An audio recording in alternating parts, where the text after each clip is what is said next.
Yeah, I mean, it starts with our offensive coordinator, Coach Ramsey, and whatever calls he's really making is what we'll try and execute. And we're having success in the run game, so we decided to kind of stick to that.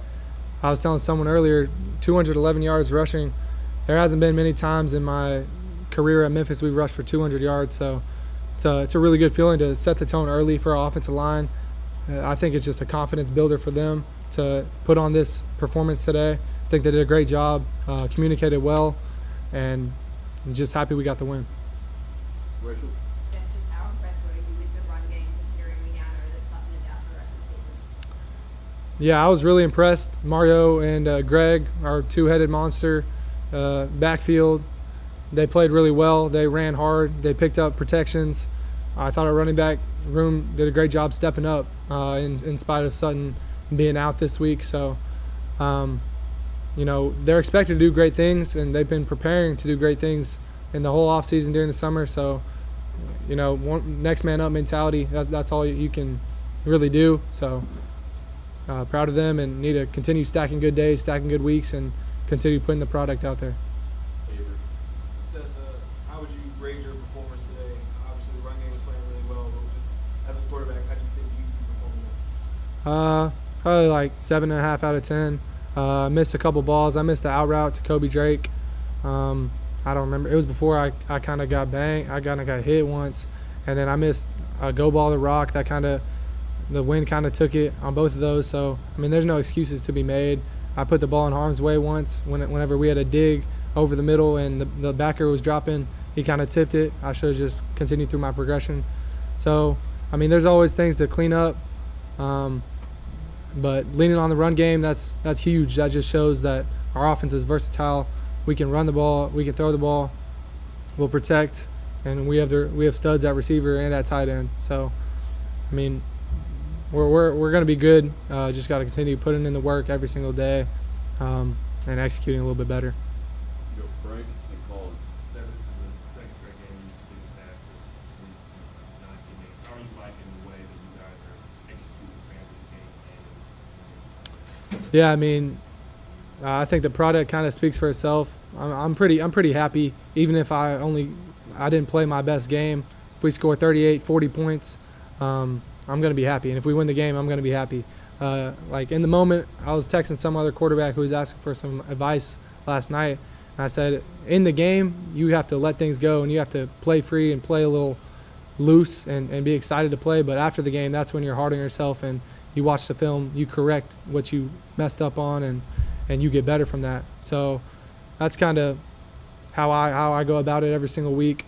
There's definitely things we can improve on, but our defense, I mean, we can just talk about our defense. I mean, they were dominant today.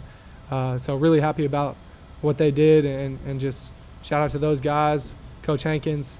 Just got to continue stacking weeks, and we'll look up and be happy. But I forgot the question, to be honest, but I'm just kind of going off on a tangent.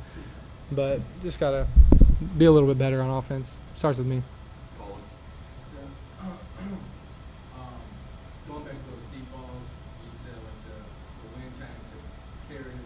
Do you think that was hard because of the gaping hole in the stadium that it kind of pushed it and couldn't really get a lot of touchdown field? I mean, it's possible. I don't really know. I mean, it could be. The wind was definitely going like that direction, but I mean, that's just something you got to be able to play through. There's no excuses to be had. So I mean, that's little things with the receivers and their angles, little things with me and better ball placement, and then we'll hit those. And we got a lot of pass interferences today too, because I don't have the little sheet right here, but it's all good. I mean, I think I missed like 11 throws, 11 incompletions or something like that. Thank you. Yeah, 12 incompletions, but I don't know if those account for the PIs, and I thought we got like 4 PIs, but still could have placed those a little bit better, especially the one in the end zone to rock on the slant. So just got to be a little bit more detail-oriented and just a little tougher too. So we'll be all right, though. John? So back to what you were just talking about, Brock. How did you keep the guys kind of keep their head in the game? Because Troy was being very physical, especially with Brock, and threw a lot of those PIs. And they were a little chippy with you two. How do you help your guys kind of keep their head in the game with that? Yeah, I mean, we're an experienced group, so I think their game plan was try and hit me early a little bit. I missed the first RPO to Rock, and I missed the second play of the game to Lanphier, 4 verticals. And then, I responded third down, and we got the first down. So you just got to kind of put the plays that you mess up in the back of your mind and continue on to the next play. That's kind of what happened the first drive. I wasn't playing very well, but on third downs, we would connect and be able to sustain the drive. So, like I said, we're an old group. We should know better than to have stupid mistakes and bad penalties. Just whenever the defense trying to get chippy, trying to lure you into a penalty, just walk away and understand that we have a bigger goal than that. Final 2 here, Jonah and Terry. Seth, you mentioned the defense earlier. Just kind of going against them in practice, does it feel different this year than last year in terms of what they're doing and obviously seeing it out in the field? Yeah, I mean, it's a different scheme, different players. We had a nice portal haul, so it's all different every single year. And different coordinator, obviously, as well.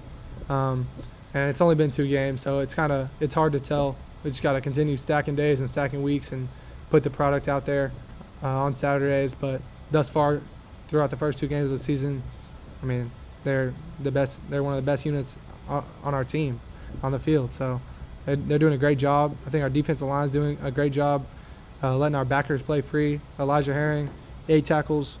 I mean, they're playing good defense, so I'm really proud of them, and that's really important to our team's success.